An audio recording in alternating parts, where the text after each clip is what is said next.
There are four key variables about a community design that you need to keep in mind: density, walkability, linearity, and compactness.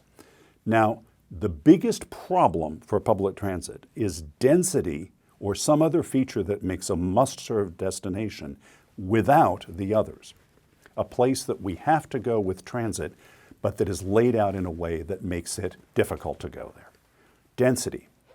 So these two bus routes have the same cost to operate. They both have two buses on them. But the upper one is serving twice as many people with every hour of bus operations because twice as many people live around every stop. So obviously, all other things being equal, there will be twice the ridership in the upper image. In fact, it's usually a little more than that because high-density development has other consequences that also encourage each individual to use transit more and to drive less. Parking may be more of a hassle, there may be costs associated with parking, and more things are within walking distance. There's just less need to own a car at all. Equally important is walkability, and here I mean something very precise. I mean, can the people around the stop actually walk to the stop? So on the left here, these two circles each represent a transit stop in the center and an abstract quarter-mile radius around it, quarter-mile or 400-meter radius.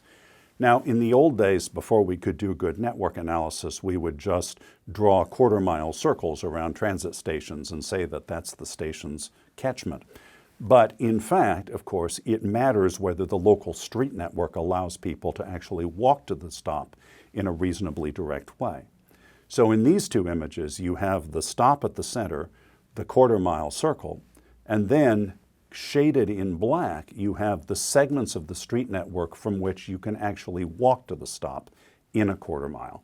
And what you see in the upper image is that a well-connected street grid makes most of the area in the circle able to walk to the stop by a direct path.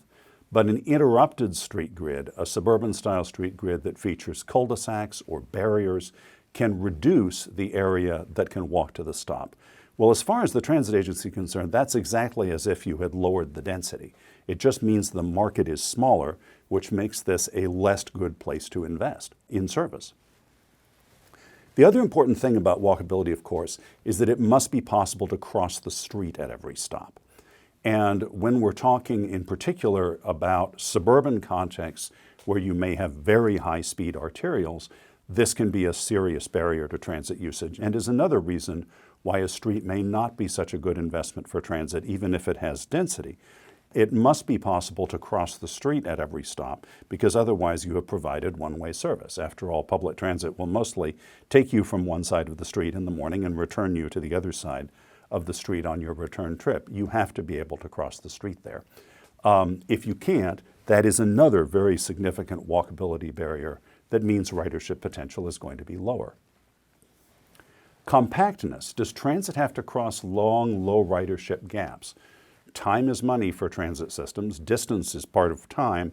And so when things are just further apart, when we have dense development, but it's in an isolated pod a long ways away from anything else, that makes it a less attractive transit investment. And finally, and most important of all, linearity. Now, when I say it's the most important of all, it's really that this is the feature of urban form that I have to explain as a transit planner. Because while architects and urban designers and city planners mostly understand density and walkability and compactness, linearity is a particular problem for public transit.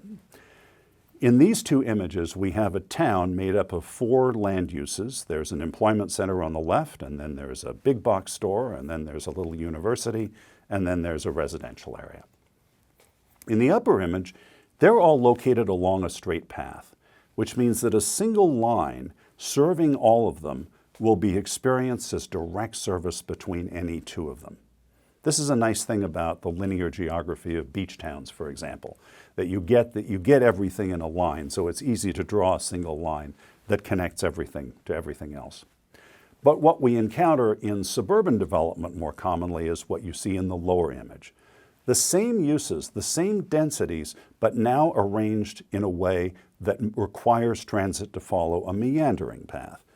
The towers are not on the main street. Instead, they're on a cul-de-sac by the freeway. Walmart is behind a quarter acre of parking. The university is up on a hilltop at the end of a little road. These deviations require the public transit route to become circuitous. They also make the public transit route longer, which makes it more expensive to operate, which tends to add up to lower service for fewer people. That is absolutely intrinsic to the spatial pattern of linear or nonlinear development, and it is why we look so much for linearity when we're looking for high ridership corridors.